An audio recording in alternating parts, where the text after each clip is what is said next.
बहुत बार लड़कियां सोनोग्राफी का रिपोर्ट लेके आते हैं और उसमें रिपोर्ट्स में दिखाई देता है कि ovaries are showing polycystic changes.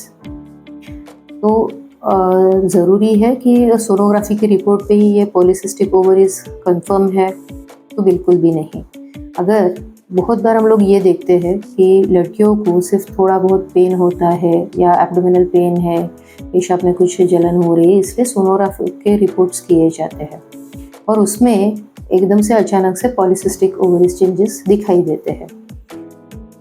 तो कैसे, कौन से लक्षण में हम समझें कि इनको पीसीओडी है? बेसिकली पीसीओडी के जो लक्षण होते हैं उसमें फर्स्ट थिंग तो है ही कि सोनोग्राफी में आपके पॉलीसिस्टिक चेंजेस, और उसके साथ अगर पीरियड्स में अनियमितता है क्या, ये भी देखना बहुत ही ज़रूरी है।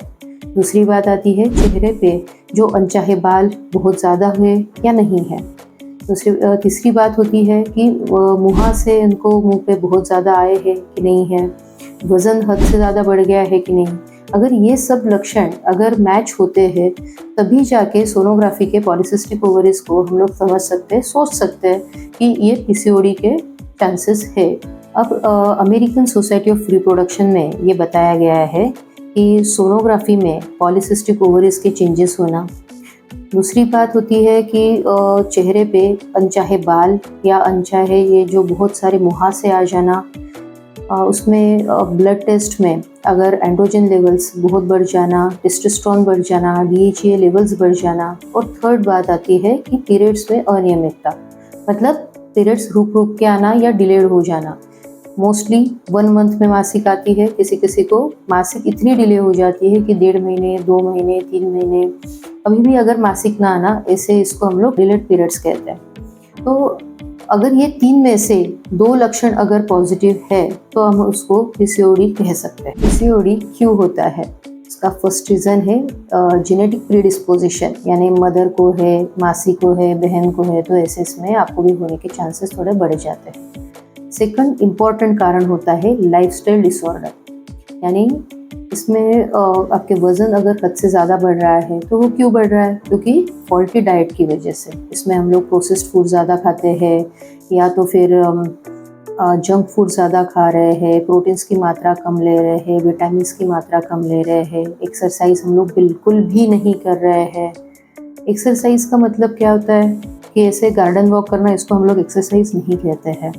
एक्सरसाइज मतलब properly aerobic kind of exercises होने बहुत ज़रूरी है। उसमें हार्ट बीट बढ़ना, उसमें स्वेटिंग होना, इसको हम लोग कहते हैं aerobic exercise. Aerobic type of exercises ना होने की वजह से हमारे में बॉडी में हार्मोनल इम्बैलेंस होता है और पीसीओडी के लक्षण दिखते हैं। पीसीओडी यानी पॉलीसिस्टिक ओवेरियन डिसीज और पीसीओएस पॉलीसिस्टिक ओवेरियन सिंड्रोम, ये दोनों वैसे कहा जाए तो एक ही है।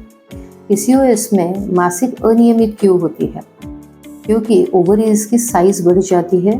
दूसरी बात, स्त्री बीज उसमें बहुत सारे एक्यूमुलेट हो जाते हैं।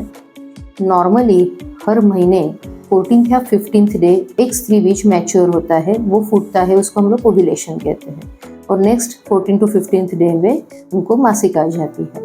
पर पीसीओएस में या पीसीओडी में ये चीज़ होती है कि उसमें बहुत सारे एग्स जो है, हर स्त्री बीज वो मैच्योर होने की कोशिश करते हैं। एक तो वो मैच्योर हो नहीं पाते हैं, और दूसरी बात अगर गलती से मैच्योर हो भी गए तो वो ओव्यूलेट नहीं हो पाते, वो फूट नहीं पाते। उस वजह से मासिक जो है वो सही टाइम पे नहीं आती है। अब पीसीओडी को डायग्नोज कैसे किया जाता है? सबसे पहला तरीका जो है वो सोनोग्राफी में ओवरीज में आपको पॉलीसिस्टिक चेंजेस दिखते हैं। ब्लड टेस्ट जो है उसमें सेकंड डे ऑफ पीरियड, मतलब मासिक के सेकंड डे पे हम लोग FSH, LH उसका रेशियो, FSH LH का रेशियो, फिर सीरम इंसुलिन, फास्टिंग इंसुलिन भी लिया जाता है, और खाना खाने के 2 घंटे बाद का भी इंसुलिन हम लोग करते हैं, क्योंकि पीसीओडी में ये इंसुलिन की मात्रा बहुत बढ़ जाती है।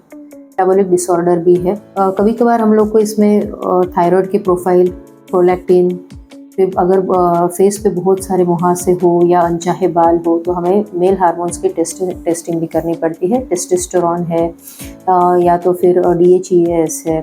ऐसे इसकी बहुत सारी लंबी लिस्ट है, मगर आपको जो लक्षण दिख रहे हैं वो हिसाब से आपके डॉक्टर चूज़ करते हैं कि आपको कौन से इन्वेस्टिगेशंस करना ज़रूरी है। पीसीओडी की जो ट्रीटमेंट है उसके बारे में हम लोग बात करेंगे।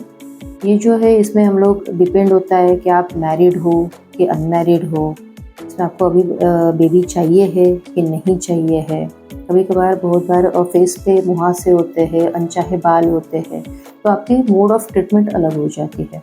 जब आपके पीरियड्स सिर्फ आपको नियमित करने होते हैं तो उसकी मोड ऑफ ट्रीटमेंट अलग होती है। अगर आपको पीरियड्स नियमित करके कंसीव करना है तो उसमें आपकी मोड ऑफ ट्रीटमेंट अलग होती है। अगर आपको अनियमित पीरियड्स है या अनचाहे मुँह पे अनचाहे बाल है, मुहासे बहुत आ रहे हैं, वज़न हद से ज़्यादा बढ़ रहा है, तो ऐसे केसेस में ऐसे हार्मोनल इम्बैलेंस हो रहा है तो ऐसे केसेस में आपको आपकी नियर बाय गायनेकोलॉजिस्ट, आपके डॉक्टर्स को मिलना बहुत ही ज़रूरी है।